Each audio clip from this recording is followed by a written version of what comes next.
RJD के जो युवराज हैं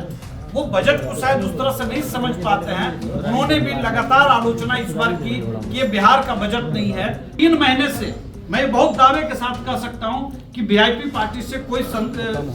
संदेश और सकारात्मक बातचीत गठबंधन का नहीं हो रहा है। इस बार आरजेडी को विपक्षी दल का जो तमगा है वो भी इस बार हम लोग नहीं लेने देंगे। जंगल राज का जो दूसरा स्वरूप,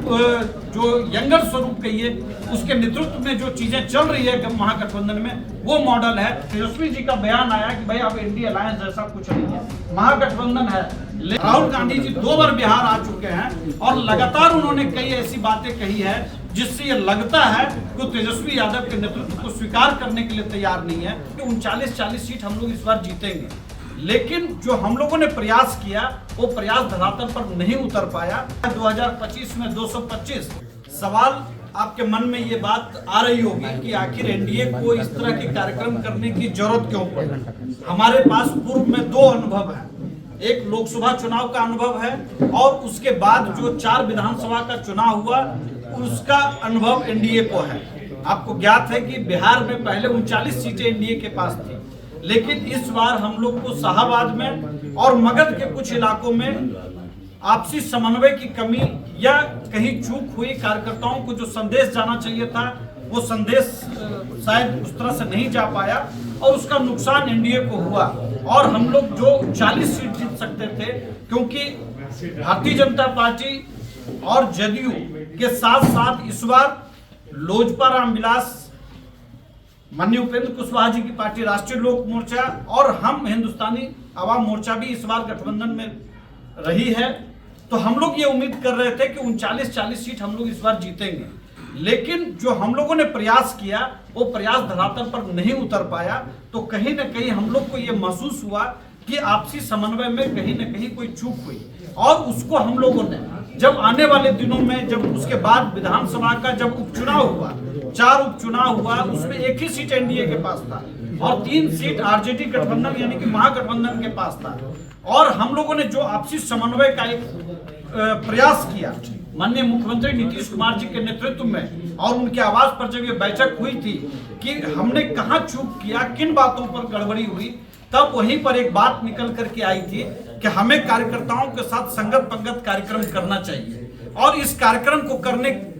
का सुझाव जो आया उसके पहले जो हमारे पास एक मॉडल आ चुका था ये 4 उपचुनाव का, इसमें बेलागंज जैसी सीट भी थी, रामगढ़ जैसी कठिन सीट भी रही, तरारी सीट जो मुश्किल भरा सीट था, उन सभी सीटों को एनडीए ने आपसी समन्वय से, आपसी तालमेल से, कार्यकर्ताओं के समुचित प्रयास से इसको जीता। तब हम लोगों ने ये समझा कि आने वाले दिनों में जो विधानसभा चुनाव जो अगले 7-8 महीने में चुनाव होगा,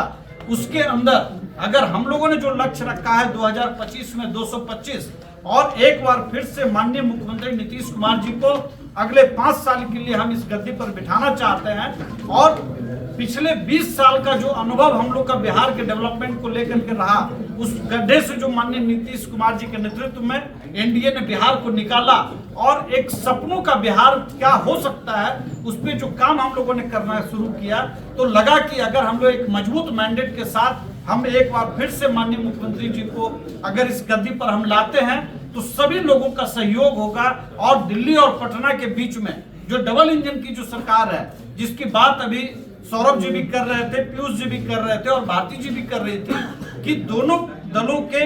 दोनों जगहों की सरकारों का जो समन्वय हुआ है उसका फायदा बिहार को पिछली बार भी मिला और इस बार भी मिला। पिछली बार भी बजट को बिहार का बजट बताया गया और इस बार भी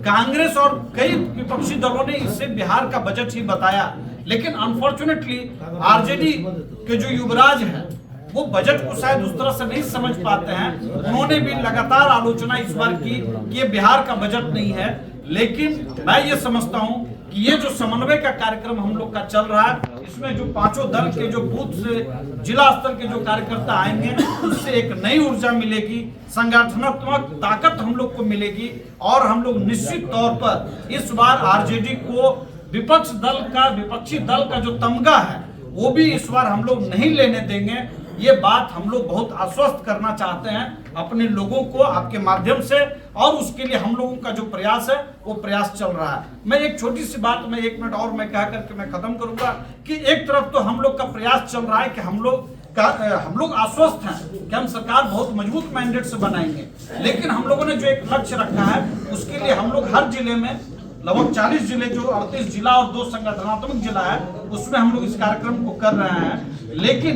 उसी समय महागठबंधन, आपको याद होगा कि इंडिया अलायंस बना था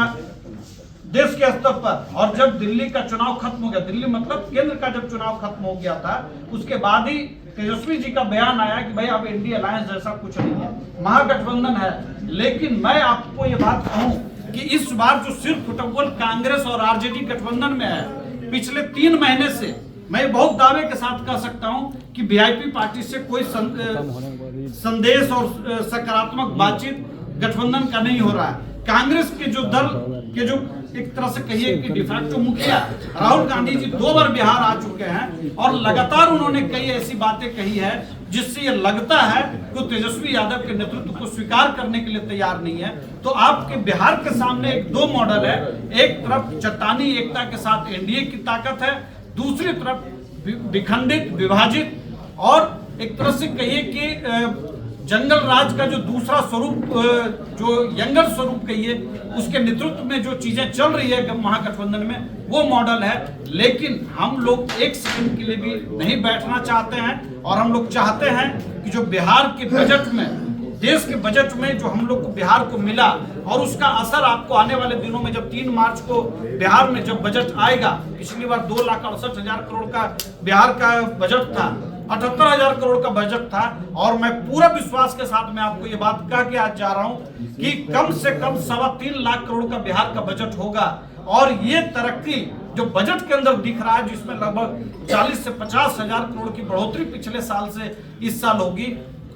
वो इसलिए हो रहा है क्योंकि पिछली बार केंद्रीय करों में जो बिहार का जो हिस्सा था वो 1,25,000 करोड़ था, और बिहार के रिक्वेस्ट पर 4,000 करोड़ रुपए बढ़ाया गया था, और 15,000 करोड़ रुपए ऋण मुक्त, ब्याज मुक्त कर्ज देने की बात हुई थी वो। और इस साल 1,43,000 करोड़ का जो केंद्रीय हिस्सेदारी, केंद्र में जो हमारी जो हिस्सेदारी मिली है, उसका असर हमको बिहार के बजट में भी दिखेगा। और हम समझते हैं कि बिहार अब बिजली, सड़क, पानी जो बुनियादी सवाल है, उससे अब आगे उठ करके हर जिले में मेडिकल कॉलेज, एक्सप्रेसवे, हाईवे और दूसरी बुनियादी जो इंफ्रास्ट्रक्चर डेवलपमेंट की बात हम लोग जो कर रहे हैं, वो सब कुछ आपको दिखेगा। और जो एक छलावा जो वोट के लिए जो माई बहन योजना और इस तरह की योजना की जो बात हो रही है, मैं समझता हूं कि इसमें भी आपको बहुत कुछ आने वाले दिनों में बिहार के अंदर हमारी सरकार देती हुई दिखेगी। इसलिए मैं आपके माध्यम से मैं यही कहूंगा कि बिहार एक बार फिर से 2025 में 225 सीट के लिए संगठनात्मक तौर पर जो काम कर रहा है, उसको हम लोग जमीन पर लेकर के जा रहे हैं। बहुत बहुत धन्यवाद।